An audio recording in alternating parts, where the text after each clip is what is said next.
Oh, today I've got a guest. I'm joined by bdub as we take a look at some specialty streaming options, ads and drops, and we'll discuss some trades from our FBI leagues. Let's go. You just listened to another episode from the Fantasy Basketball International Podcast Network.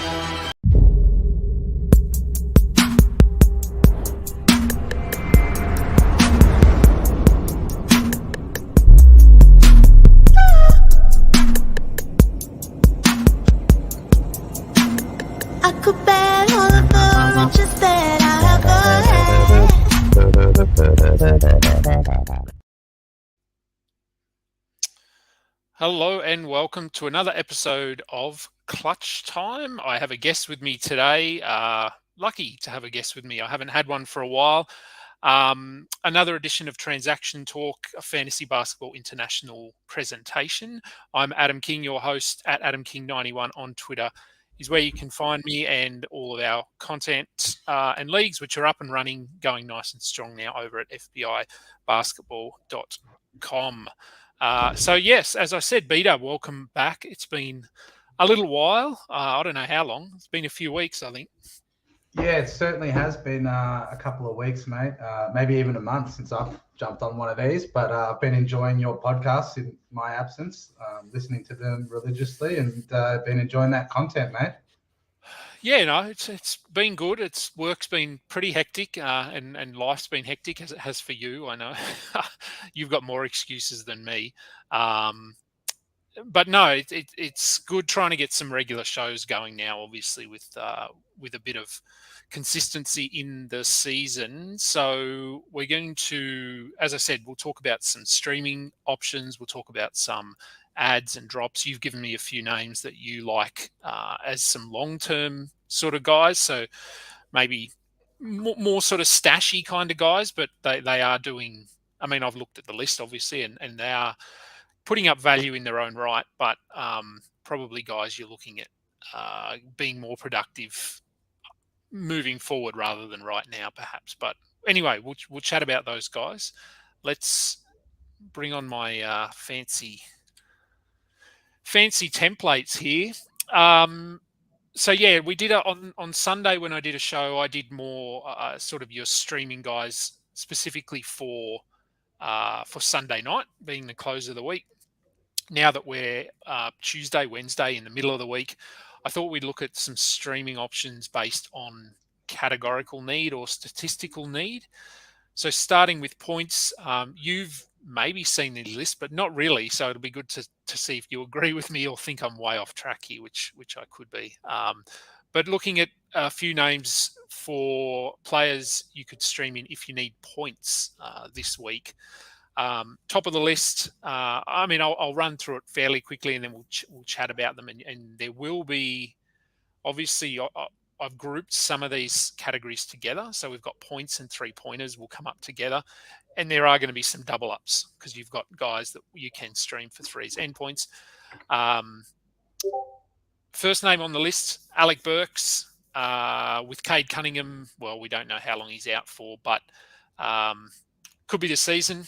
We're still waiting on confirmation of whether he's going to get that surgery. But Alec Burks, what do you think about him? I mean, he's a guy that we've streamed in probably for the last 5 years for this reason. Do you think that he's worthwhile just picking up now to see what he can do?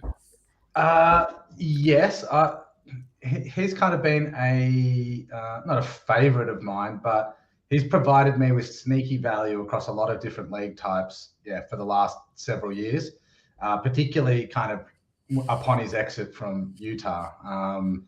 I traded for him in one dynasty league a couple of seasons ago, and I swear to God, he helped me win the championship in that league by just a few points. I rate Alec Burks. I guess the worry with him, it's not that I don't think that he can do it. It's just more, like what is Dwayne Casey doing over there at Detroit? So, I mean, from what I hear on the grapevine, I think Cade is going to be afflicted with like a longer term injury. Seems like the shin injury that he has, comparing it to a few of the other players that have had similar injuries, it's kind of like can be like a 4-month plus timeline for return. So there is going to be more minutes there for a lot of those guys in Detroit. Whether Alec picks up those minutes or not, you have to question it. But then if I just look around at the talent in Detroit, it's very much younger guys, right? So if Dwayne Casey wants to say, all right, we're tanking for Wemby, I'm going to give these guys as much experience as they can handle, then Alec's probably not going to get more than 20 minutes a night. He can provide some stats, but probably not someone to pick up. But if, in my opinion, is more likely the case, they do what they can to win as many games as possible.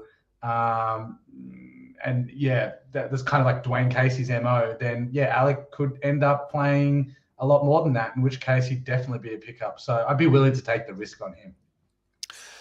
Yeah, I'm much the same. And look, honestly, as long as it's not Corey Joseph, I couldn't care less. So, look, grab him and just see what happens. We know he can score in bunches. So, worth taking a bit of a risk on. Austin Reeves is the next guy for the Lakers.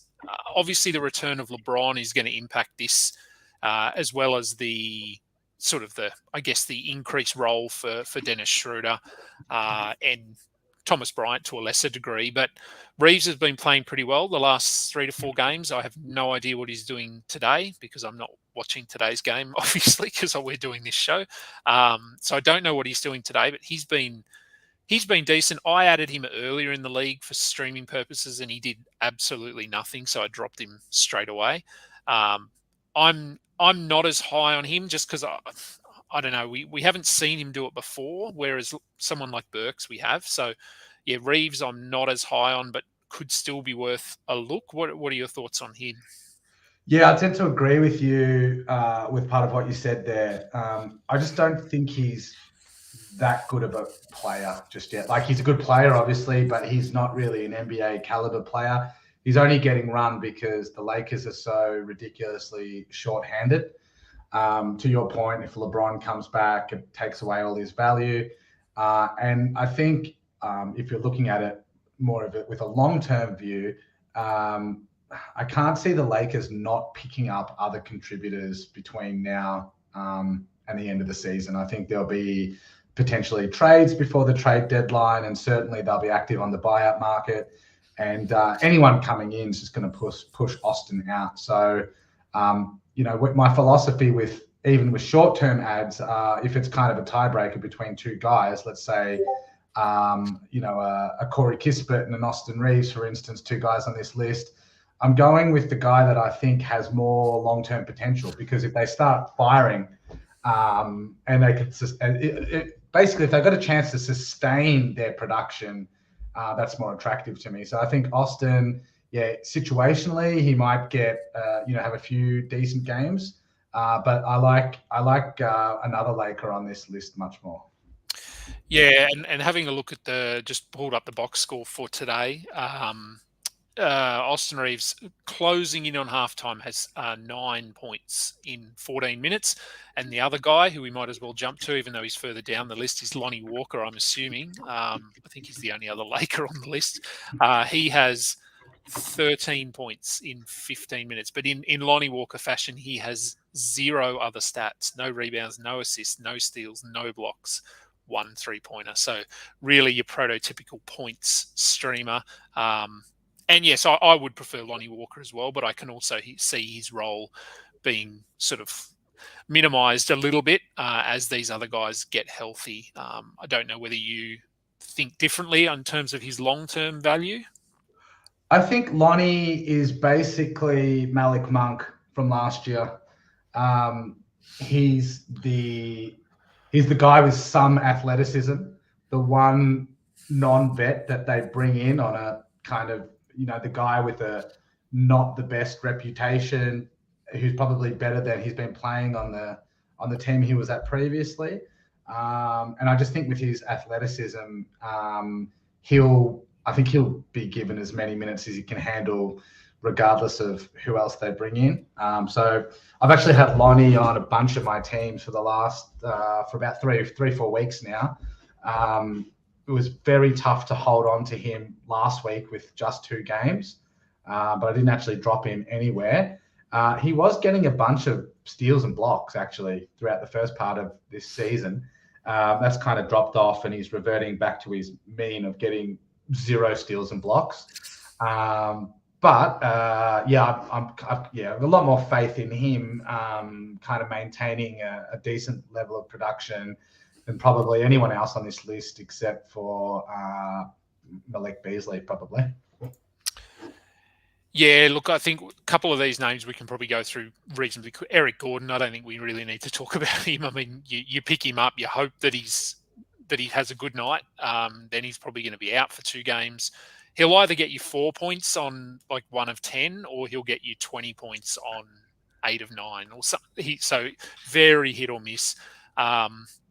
Malik I'd Beasley, say the caveat with Eric Gordon is maybe you need points, but just be careful that he doesn't kill your field goal percentage. Yeah. Because he could swing your field goal percentage dramatically.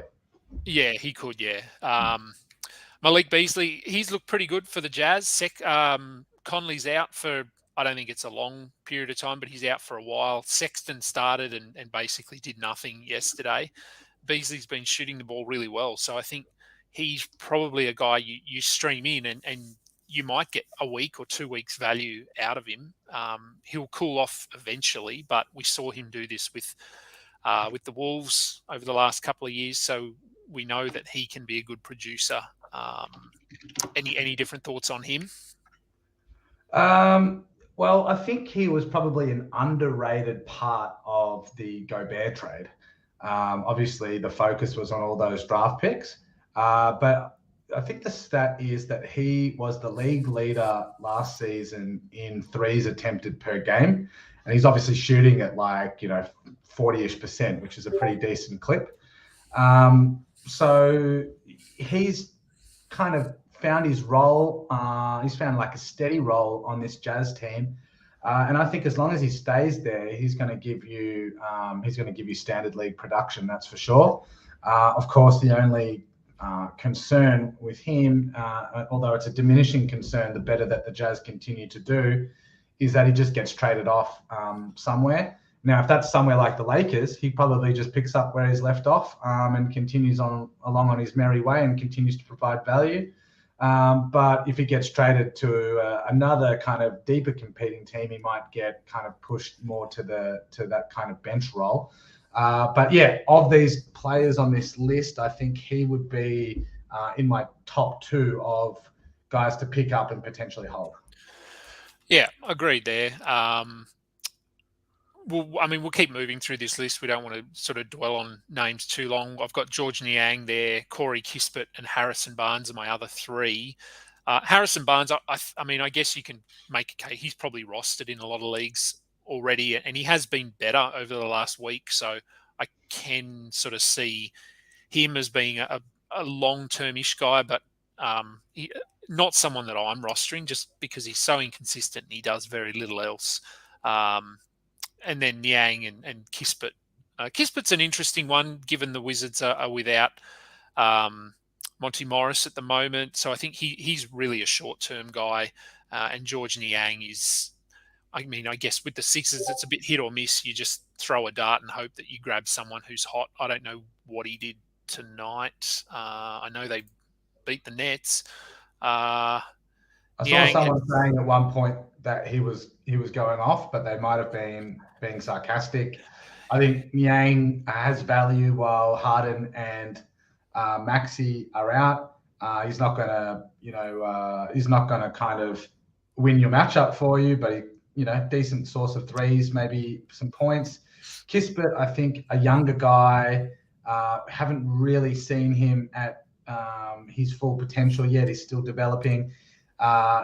I think he could be a guy that keeps developing and improving this season, whereas I agree with you fully about Harry Barnes. He's just not exciting, might give you flashes of kind of like, top 100 and then just fly away, but yeah, no upside there. And I'm only picking him up if I need him for a game. if he's available on a day when I need him. Yeah, no, agreed. Niang tonight had 16 points in 18 minutes, so that's what he's going to do. He'll play 20 minutes off the bench. He'll get you 3 to 4 3-pointers, and that's really it. And I did just bring up as well. Forgot he was even playing tonight. Alec Burks has 17 points in 17 minutes, so much the same. At least these guys that we're preaching as streaming guys are actually doing what we're telling people they will do. So that's good.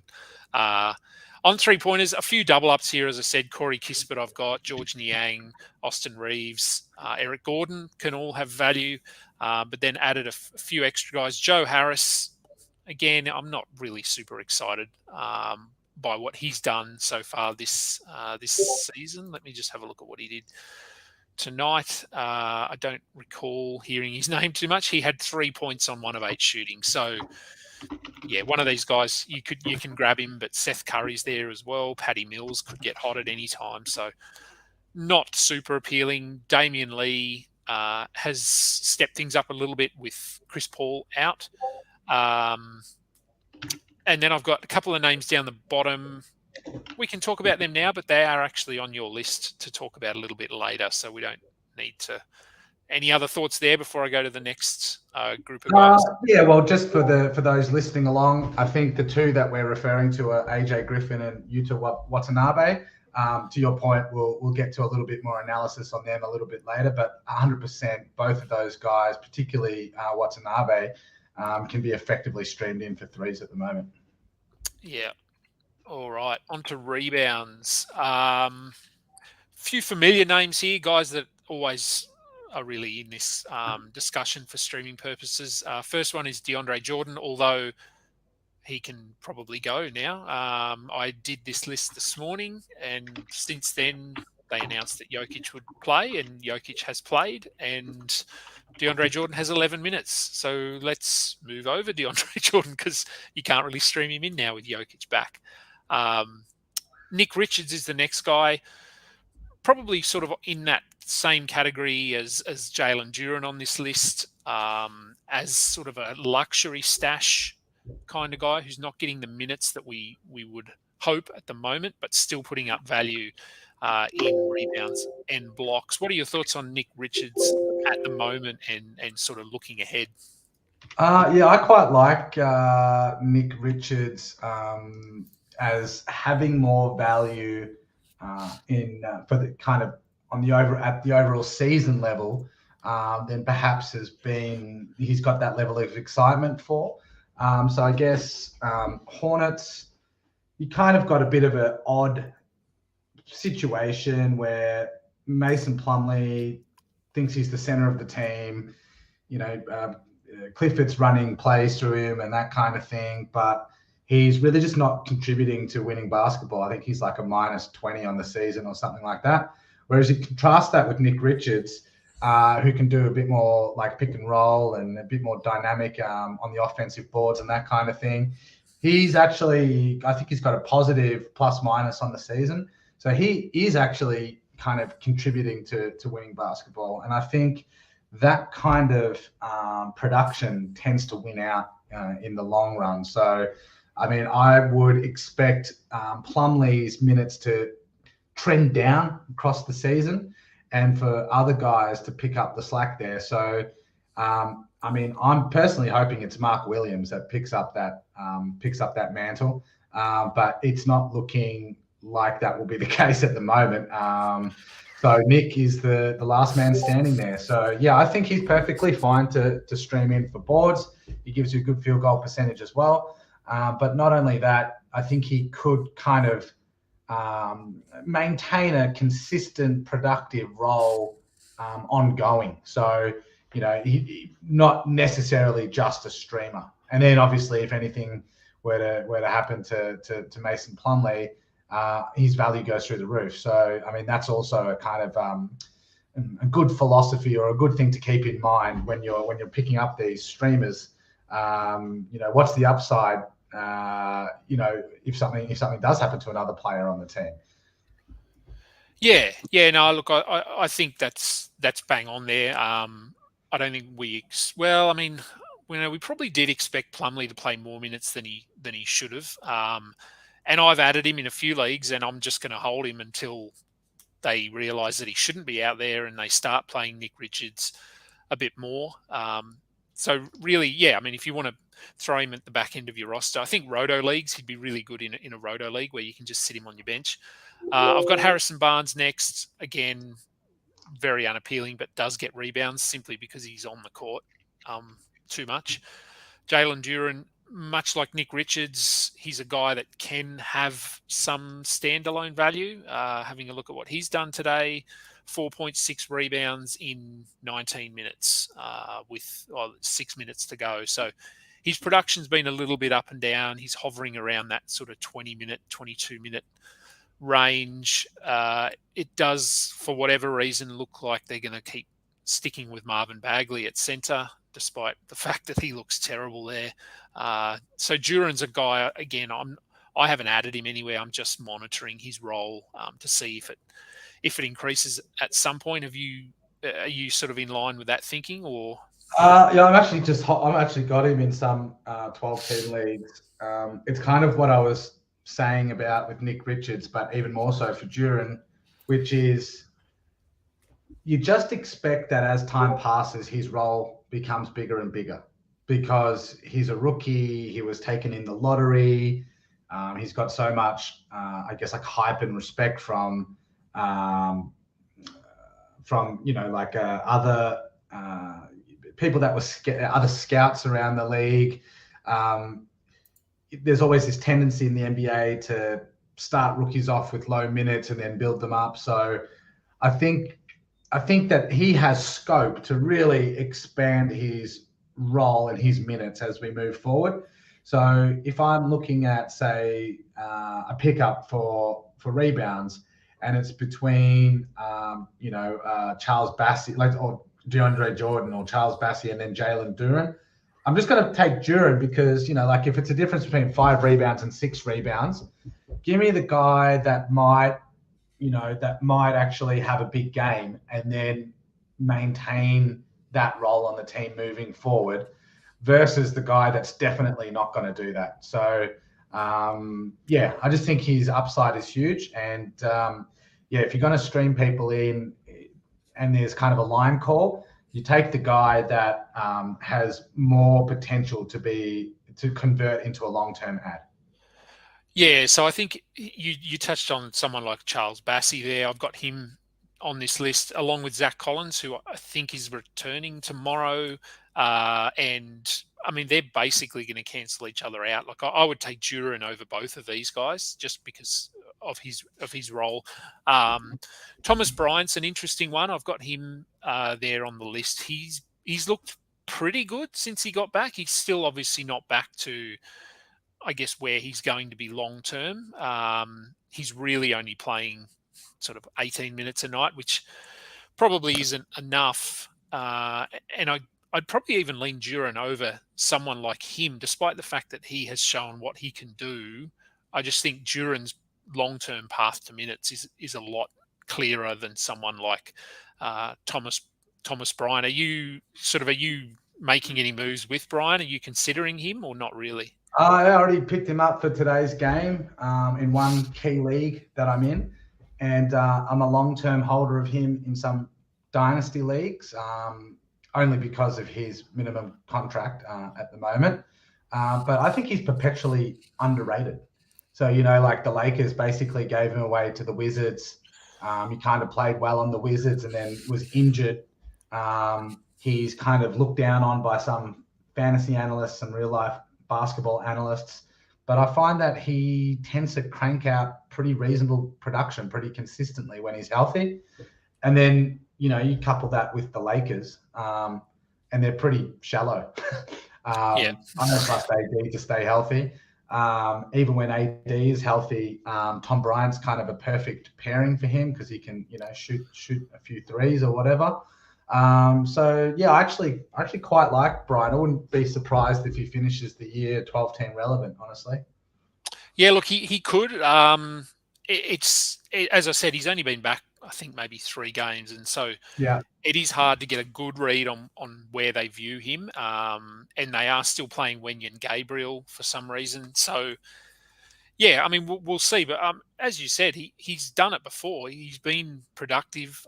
He's a good shot blocker. He can hit threes. So, yeah, there is scope there for him to carve out a role. I'm probably not as certain as you, but let's see what happens. Kevon Looney's the last name on the list.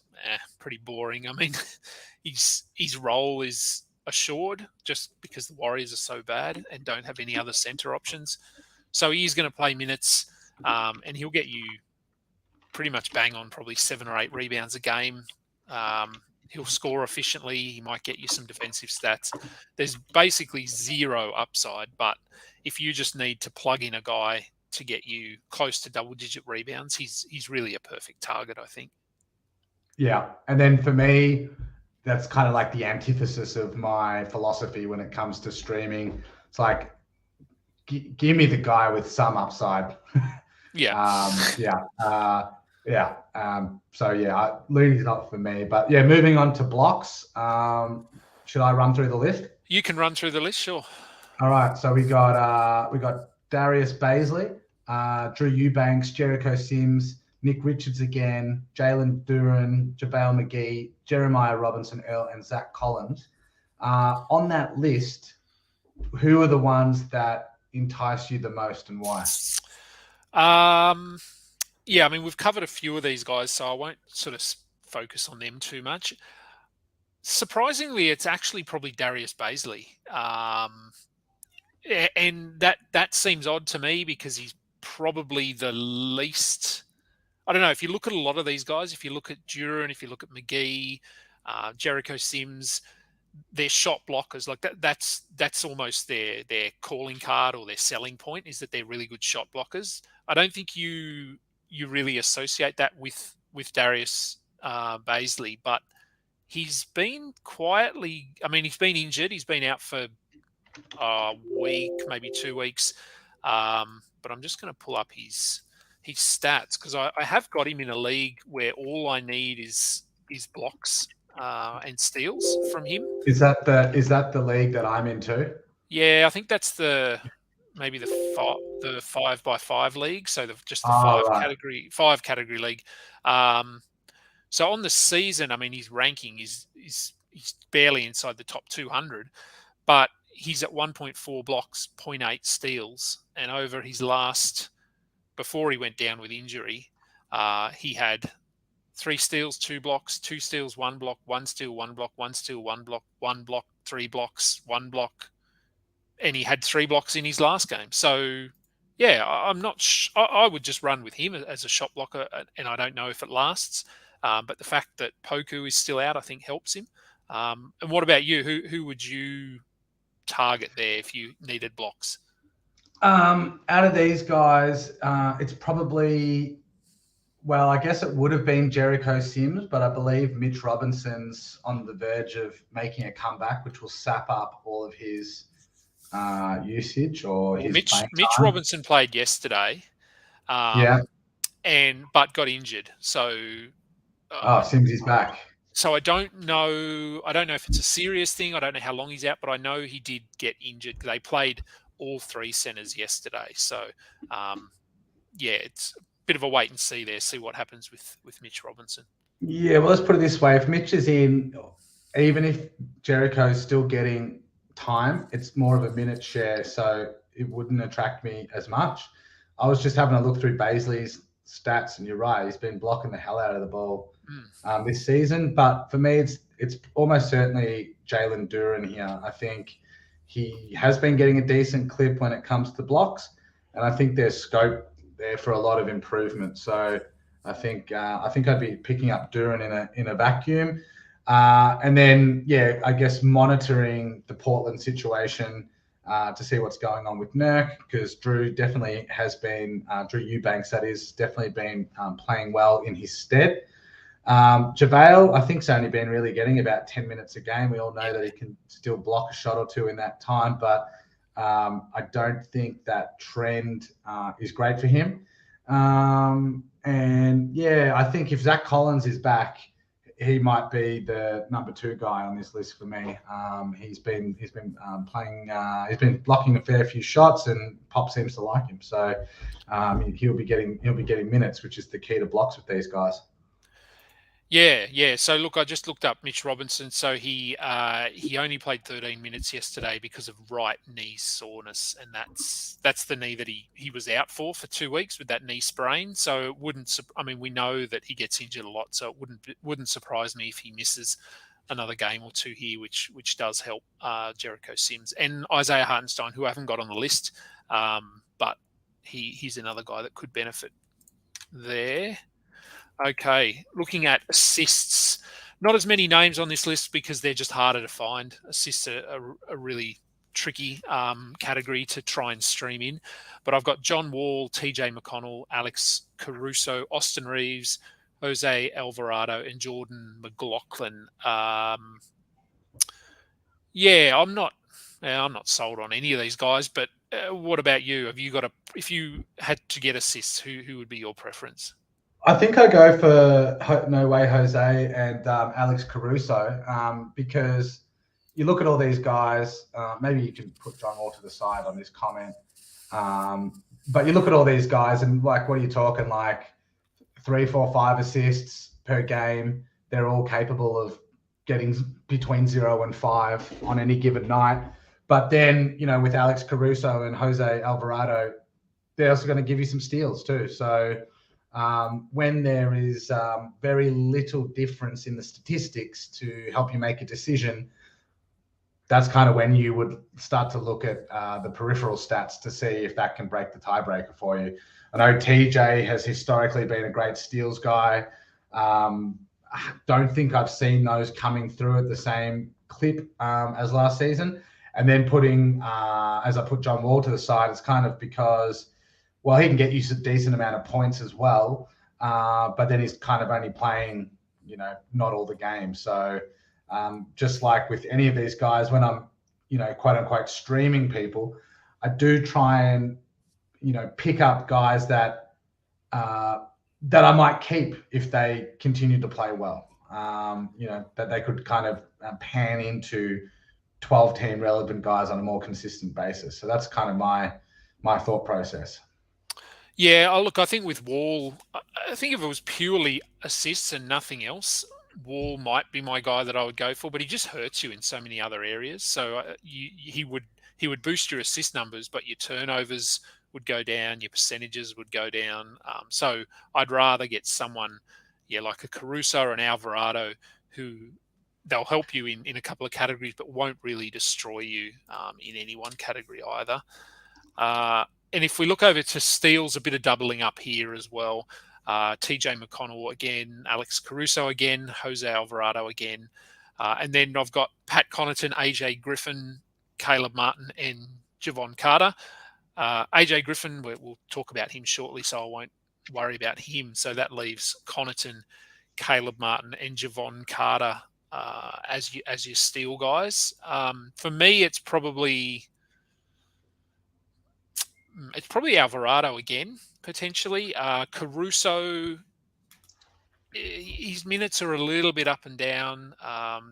Goran Dragic hurt his shoulder, but I think he's probable for tomorrow. So I think if he was out, Caruso might have been the guy I target there.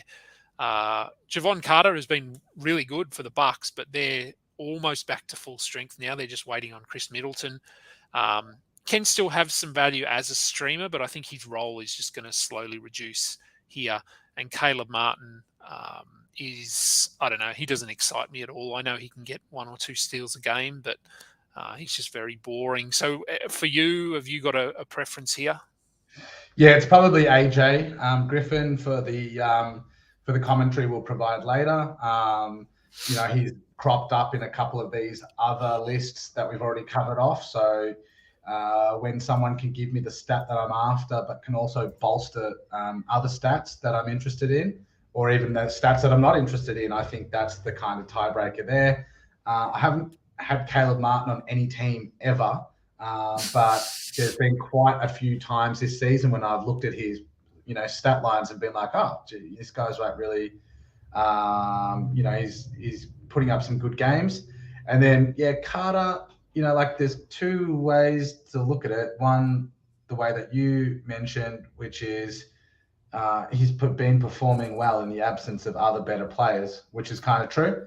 Which is very true, I should say. But then I also think that there's a level of he's just stepped up as a player, this season. So if that's the case, he might continue to carve out a bit more of a role, even with, Drew and whoever back. So, obviously Middleton's still out. So, out of this list, I'd probably go for AJ Griffin. And then it's probably Caruso or Alvarado with the best track record of steals, or potentially Carter for someone that might be more relevant continue to hold relevance as the season progresses. Yeah. No, that all makes sense. We go on to ads and drops, and people are obviously listening or watching to this. It looks like Detroit are about to beat Denver, so there you go. Kevin Knox going off, of course. So ads and drops. Look, I talked about a few of these guys on the show on Sunday, and they're still not really rostered in many leagues, so I just left them on here. So it's sort of a half-half split. I've got Jalen Williams, Norm Powell, Mo Bamba, Killian Hayes, John Conchar, Bruce Brown, Shake Milton, Torrey Craig, and Bones Highland. Look, for me, if these guys were all available and I wasn't really after specific categories and I just had to add one guy, it'd probably be, for right now, for at least the next week or two, I might lean John Conchar because I really like his fantasy game. I don't think he has more than sort of 2 weeks value because once Desmond Bain is back, but I think until that happens, he was really good again today. But they all bring something different to the table. Bones Highland played today, but he's only played 9 minutes and hasn't come back on, and I think he's dealing with an illness, so that's probably why. And Jamal Murray also returned today, so that probably impacts him and Bruce Brown. For you, what about you here? Are these all guys you would consider adding? Yes. So Jalen Williams, OKC, I've got him on half a dozen rosters and have had him on there almost since the start of the season. I think he's putting up borderline 12-team numbers already, and I only see it improving from here. If you don't have him on your team, I think he's worthy of a roster spot, although he's kind of, he's not putting up numbers that are better than probably the best guy on your wire just at the moment. I think the upside potential is huge. Just imagine if they do their old, tanking trick again and Shea gets shut down, or even if Shea gets injured, I think he could end up being one of the primary playmakers. Killian Hayes is interesting with Cade Cunningham out. I actually have a league today where I've got Kyrie still in the IR from the suspension. And to activate him, I needed to drop a player, and that player would have been Killian Hayes, but I decided not to. And I kept Killian Hayes in the lineup, not because I thought that he would perform better than Kyrie today, but just because I figure there'll be another guy on my squad that'll get injured, and then I won't, I can put him in for Kyrie, and I can keep Killian Hayes on my roster. His shooting is basically what lets him down. He can go 0 from 9 and really kill your field goal percentage, but he gets you assists, which are hard to come by. And he has been playing a bit better recently. So I think he's worthy of an ad to see what happens, particularly with a huge hole in the Detroit lineup, a point guard, which is his position. But potentially, like, my favorite ad, given that I've already got Jalen Williams on a bunch of teams, is Shake Milton. I went through the night before last and last night, and I picked him up in probably 2/3 of the leagues that I'm in. I just think he's going to provide great value with Harden and Maxey out. And as soon as either of them get back, he'll go back to doing nothing, and then we can drop him. But I think you can expect double-digit scoring. You can expect more than 5 assists. You can expect more than 5 rebounds, maybe a steal. So of all those guys, they're the ones that I'd be looking at. I do like John Conchar too, with our guy. I'm having a mental blank here. Desmond Bain. With Desi Bain and with Ja Morant out. Morant back today. Oh, he's back today.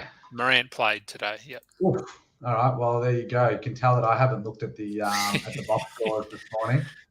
He had 34 points, 7 rebounds, 6 assists, 2 steals in 34 minutes. Morant. So safe to say he's good to go. Yeah. All right. Yeah, safe to say that. Well, still, even with Morant back, I'd say Johnny Conchar is going to continue to put up stats. He's good at rebounds. His 3-point shots much improved. So I think he would be an ad, but very much like a short-term ad. And for that reason, I think I'd prefer Jalen Williams, Killian Hayes over those two guys over John Conchar, just because of their more kind of longer-term upside. Yeah. No, that. Okay, I can see that now. On to drops. So a few guys here that I don't know. I mean, they're not guys you have to drop, but I wouldn't be holding them. I think I had 4 of these guys, I think, probably a week ago, and I've dropped them all. Caleb Martin, Jalen Smith, Marvin Bagley, Karis LeVert, Isaiah Hartenstein, Ao Dosunmu, Harrison Barnes, Kevin Love, and Marcus Morris. As I said, so I had Jalen Smith, I've had Karis LeVert, I've had Kevin Love, I've had Marcus Morris. I've dropped them all in the last few days to pick up, I think, Conchar I probably added, Shake Milton, similar guys to you. I don't know. I just don't see. Go on, mate. Sorry. Oh, I was just saying with a few of these guys, it's hard. Like someone like a Hartenstein, we were pretty high on him. He looked really good. And then Jericho Sims came into the rotation and things just haven't gone to plan. I do think he probably becomes a 12-team guy again at some point throughout the season, but I just don't know if you can sit on him given what he's been doing the last, I don't know, week, 2 weeks. Kevin Love is playing, but he's injured, so I think he was borderline anyway. So Marcus Morris with Kawhi back, although Kawhi is now out tomorrow with a sprained ankle, supposedly. So maybe Marcus Morris is someone you do hold on to for a little bit longer. And then, these other guys, similar sort of story with them. Are you okay moving on from all of these guys, or there's any that you would hold? Yeah, well, actually, you've got basically a complete list of guys here that I haven't drafted in any league or had on any of my rosters. I got Jalen Smith in a couple of the draft-only leagues. So, I mean, and then Kevin Love, I have in a bunch of rebounds, blocks, free throw percentage league. Field goal percentage, blocks, and rebound leagues. He's handy to have at the center position when you have that hard punt going along. So I do have him in a few leagues. But I guess my only comments on this would be what happened to Ao Dosunmu, because my early recollection of the season was he was won the starting point guard position in the Bulls, and he came out of the gates firing. So what happened to him? And then the only other question I have is with Jalen Smith. I know that he was underwhelming for the first part of the season, but then he seemed to be coming on. I looked at a game the other day, he had 17 rebounds. But with those two guys, what happened? So Dosunmu, not a guy that I targeted really anywhere, and he was okay to start the season. I don't remember what his exact rank was, but he was certainly doing enough to be rostered. But over the last 2 weeks, he's outside the top 200. And it's just odd. I think he's just settling into a minor role with Zach LaVine getting healthy, Alex Caruso getting healthy. So he's shooting 55% from the field over the last 2 weeks. but only scoring 8 points. So he's just not getting shots. 2.6 assists, 2.2 rebounds, 0.8 steals, 0.2 threes. He's out there. He's playing, but he's just not putting up numbers. If I look at his game log, he hasn't scored more than 15 points this month. Doesn't have more than 4 assists in any game. Has a total of 4 steals. So, yeah, the minutes are there. The production's just not there. So I don't think the upside is high enough to warrant holding. And yeah, Jalen Smith has had a few good games. You're right. He did have that 17 rebound game maybe a week ago. Just bringing up his numbers here. So outside the top 200 over the last 2 weeks, 10 and 7, 0.8 blocks, under 40% from the field, 70% from the line. So outside of that one game where he had 18 rebounds, he hasn't got more than 7 rebounds for almost 2 weeks.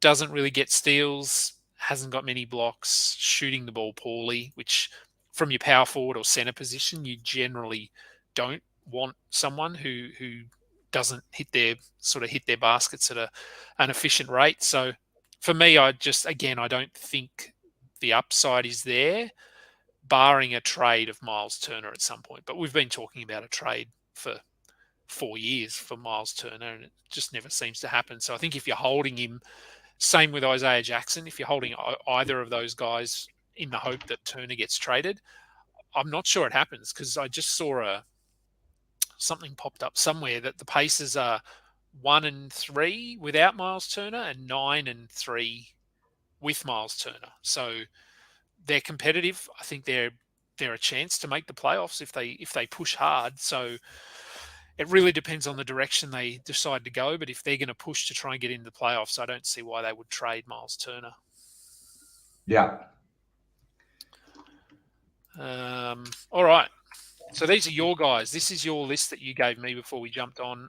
We'll get through these and then we'll just touch on trades before we head out. A few long-term names that you think could have value down the track, but I mean, can have value now as well. Tari Eason, Yuta Watanabe, Dennis Smith Jr., AJ Griffin, Josh Green, and Patrick Williams. Some of these are sort of a bit more obvious than others. But why don't you sort of talk a little bit about these guys and why you think their role could increase? Right. Okay. Thank you. So I'll start with Yuta Watanabe. I, like many others, most likely kind of dismissed him, from when he was a rookie all the way until recently.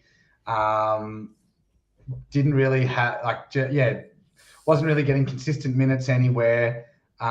Didn't really have a shot that was falling consistently, but I think he's been very much a revelation in Brooklyn and been a big part of their more recent successes, which I guess hasn't been overwhelming. But he seems to have just figured out his jump shot and he's nailing threes at a really high clip. So he's always been a pretty decent defender. He's got good size and he can lock guys down. But yeah, that 3-point shot has really come around.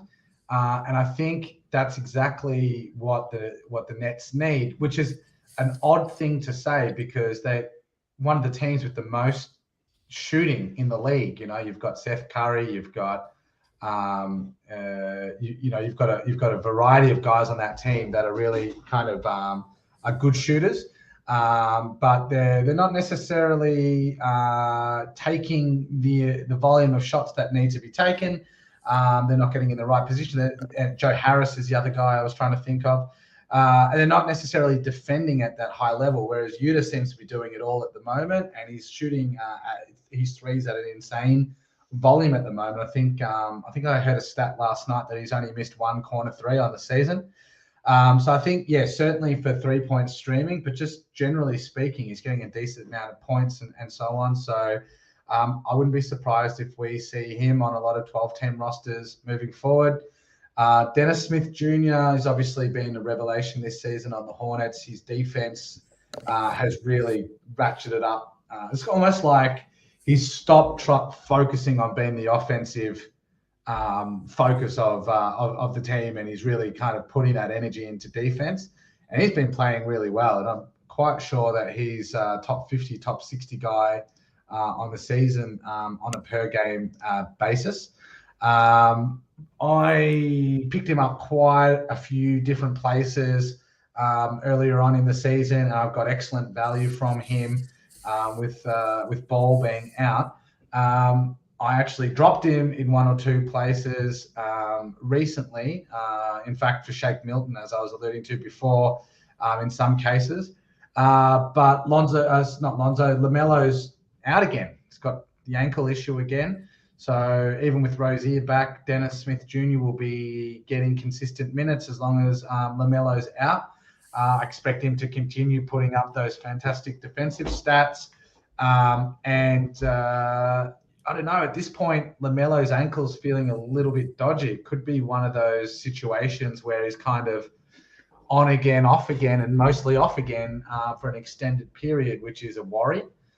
AJ Griffin just looks good on the court. I mean, particularly as a rookie, particularly on that Hawks team, which, I mean, they don't have a track record of giving rookies good minutes. Like you've had various rookies like Jalen Johnson that's been on that, that was on that team all of last year and barely gets a look in at the moment. Whereas AJ is kind of like muscled his way onto the team. He even got a start the other day.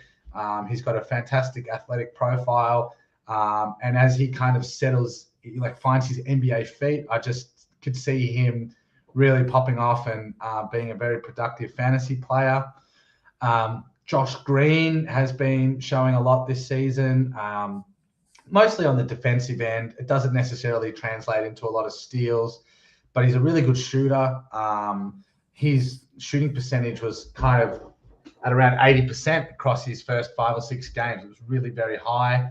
And then just in his last game, I believe he had around a 23-point game, which was basically a breakout for him. I don't think he's had such a high scoring game in the past. So with his defensive chops, his ability to shoot very well and very efficiently, and it just seems like Jason Kidd's starting to trust him a lot more now. And I think that bodes well for him. So if he's kind of scoring high teens points every game and starting to get, a couple of steals, maybe a block, and giving you really fantastic shooting percentages, he could become hyper relevant. And then the last two guys are a bit more obvious. You've got Tari Eason, who I think we've all got high hopes for. He's had a couple of games recently where he's got a bit of an extended run and put some additional points on the board along with his defensive stats. So I think we're all expecting him to have a big second half of the season. So you might want to consider, if you're in a good position, kind of getting in a bit early and maybe getting him onto your roster now instead of kind of waiting for him to really start popping, and then it might be too late. And then Pat Williams, he's kind of been really disappointing across his first 2 seasons, although he had a portion toward the end of last season where he really kind of was showing a lot. I still think, he's very young. He was the youngest guy in his draft class, and he's actually much younger than many of the guys in this draft class. I still think he has the ability to kind of shoot up fantasy rankings, particularly because he can give you defensive stats like blocks and steals in addition to some scoring. So yeah, they're the guys that I'm kind of monitoring quite closely, and in some cases adding to my rosters if I'm doing well in the standings. What are your thoughts, mate? Yeah, look, I can see Watanabe is an interesting one. I think we've seen sort of flashes from him throughout his career where he'll have a couple of games of nice value, and he's obviously an efficient scorer. I think he's leading the league in 3-point shooting this season. And yeah, I mean, I guess with Kyrie back, it's where do the minutes come from? But they seem to like him, and he does definitely brings something to the floor when he's out there. So I don't mind him. And AJ Griffin is the other one that sort of stands out for me there. I mean, in line with what you said, he's looked really good the last 2-3 games. I mean, ideally, they just play him over DeAndre Hunter. That's not going to happen. We would love to see that from a fantasy perspective, because DeAndre Hunter does basically nothing when he's on the floor in terms of fantasy production. But to his credit, he is a good defender. It just doesn't translate well into fantasy numbers. So, look, I can see all of these guys having value at some point. Josh Green, another one. Dallas seem to be gravitating towards giving him more minutes on a nightly basis, which I like. Some good insight there on those guys. And then, look, before we head out, we'll just touch on some trades. So I didn't list them, but you said you've obviously got access to a lot of leagues, and you're just sort of going to throw a few trades out, and we'll talk about them and just get some thoughts on who we think wins the trade, or if there is a winner in the trade, because there isn't always a winner. Yeah, well, let me give you some of the trades that have taken place across all of the FBI leagues over the last week or two, and then see what you think. I'd be particularly interested to know which side of the trade you would take and why. All right, so we've got the FBI Ottawa division, and I will try and tell you guys what type of leagues these are as we go along as well. So this particular is just a 9-cat head-to-head. It's just gone away here. A 9-cat head-to-head, so just your standard leagues. We've got Team Ginobili trading away Keegan Murray and Chris Paul for Derek White and Larry Nance. So do you take the Derek White, Larry Nance side of that, or do you prefer the Keegan Murray, Chris Paul side of that? And should I approve it as the well, I mean, look, we briefly touched on this before we came on. I think the obvious answer is the Chris Paul, Keegan Murray side. That obviously, that in terms of pure talent, that is the winning side of this trade. But Keegan Murray's looked pretty bad. He was bad again today. He'll be better. We know that, but he hasn't sort of blown up, I think, like probably managers would have hoped. Chris Paul has basically been injured for, well, not the whole season, but 2 weeks. And prior to that, he wasn't playing probably to the level that we had hoped, at least not offensively. Derek White has had a really good run. He wasn't good yesterday, but prior to that, he had been really good. And Larry Nance has stepped into a larger role for the Pelicans and looks good. And I think they're going to keep him on the floor alongside Zion. So I think if the team trading away Chris Paul and Keegan Murray need production now, then it does make sense in some respect. Although I reckon who proposed this trade? Can you see? Yeah, I can find that out. Transaction history, trades. No, I don't think it tells me who proposed it, unfortunately. Because if this may have been proposed before yesterday's game. I don't know how long they sit there, but if it was proposed before the game yesterday, in which Derek White basically did nothing by the Derek White side, they may have the person getting Derek White might change their mind quite quickly after yesterday, because they had Brogdon back, they had Smart back, and Derek White only played about 17 minutes, I think. So, look, I mean, in a vacuum, I go Chris Paul, Keegan Murray. Yeah, I fell for when Derek White had that 28-point game earlier in the season. Yeah, I burnt my top waiver priority to get him. And then a week or two later, Jaden Ivey got dropped. And then, of course, I didn't get him because I didn't have the top waiver priority anymore. So Derek White completely burned me. But actually, when I look at that trade, I think it was Larry Nance that was the centerpiece of the White/Nance side of things. He's been playing really well. And he seems to be kind of winning more and more minutes off Jonas Valanciunas. So Nan's certainly a guy that I've picked up earlier in the season in quite a few leagues, and I've been liking the production he's been given to me so far. And I also think, the other comment there would be maybe this other bloke thinks that the Chris Paul heel injury is more significant than it seems at the moment, and doesn't trust him to come back. Yeah. All right. So moving on to another league. It's a Roto league. It's Vladivostok division, FBI Vladivostok division. So we've got side one is Hillsfar. He's trading away CJ McCollum. And then he's trading CJ to the Slovenian Deja Vu. And that's he's sending back Spencer Dinwiddie and Klay Thompson. So do you take the Spencer Clay side, or do you take the CJ side? Is it just a 12-team league? 12-team Roto, yep.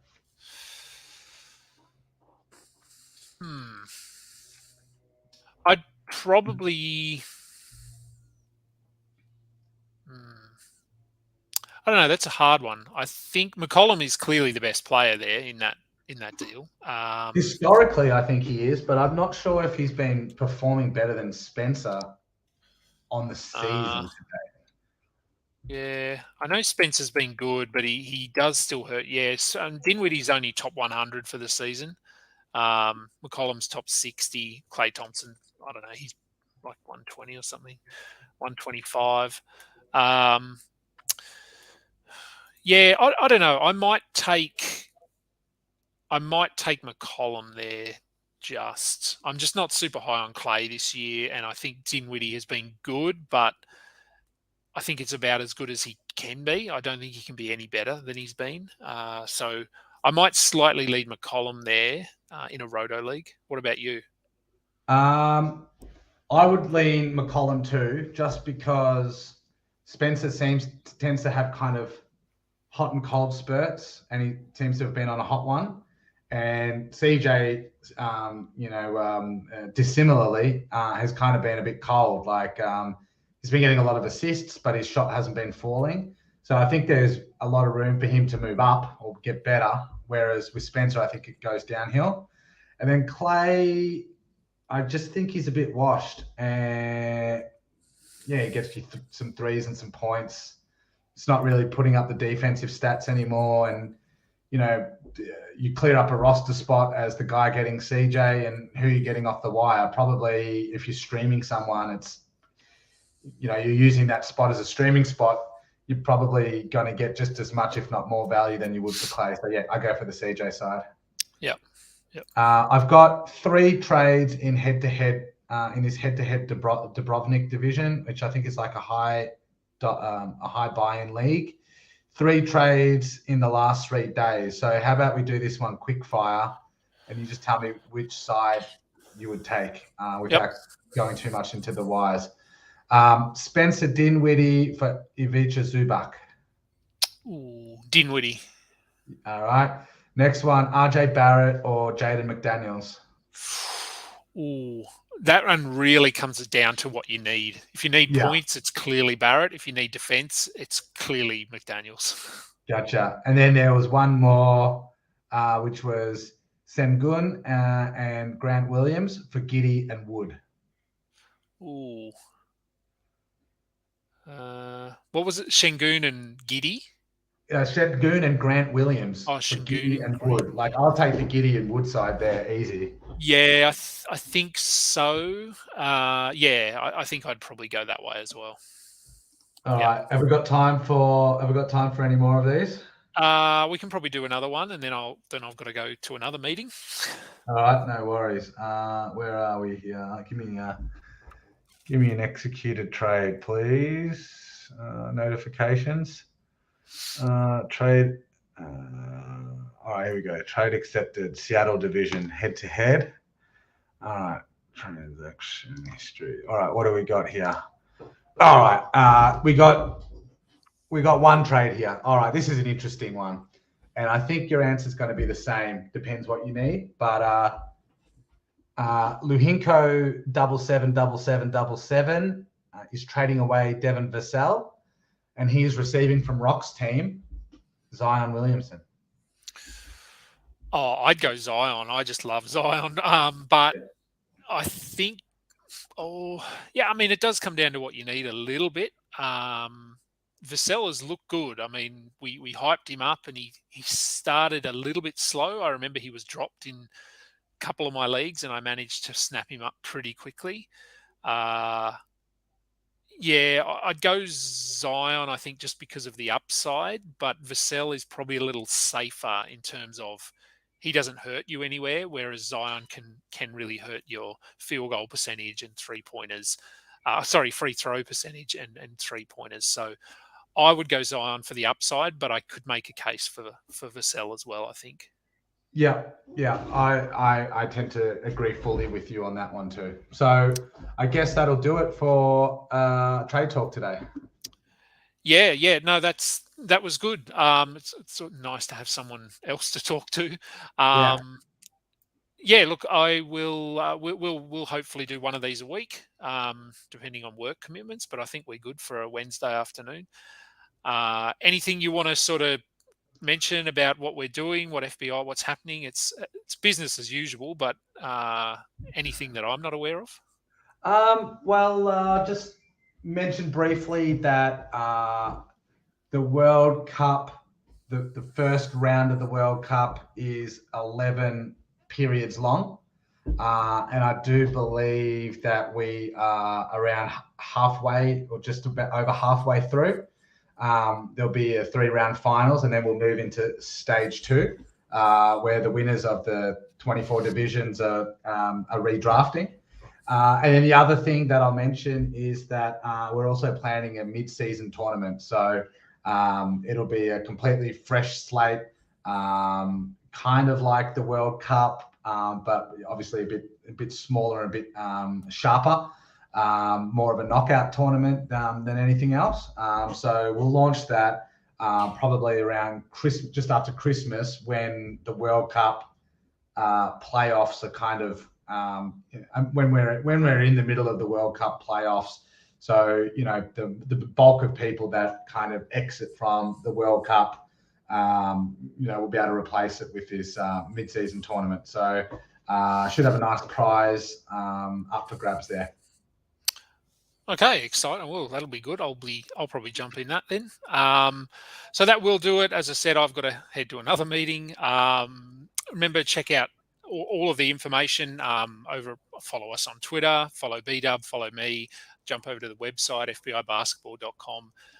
Follow this podcast. We're pretty much everywhere now, Spotify, Google, Apple, and give the video a thumbs up. Subscribe if you would like to. That would be really good. And until next time, catch you later. You just listened to another episode from the Fantasy Basketball International Podcast Network. Thanks for joining us. And for more information about joining our community, please check out our website at fbibasketball.com.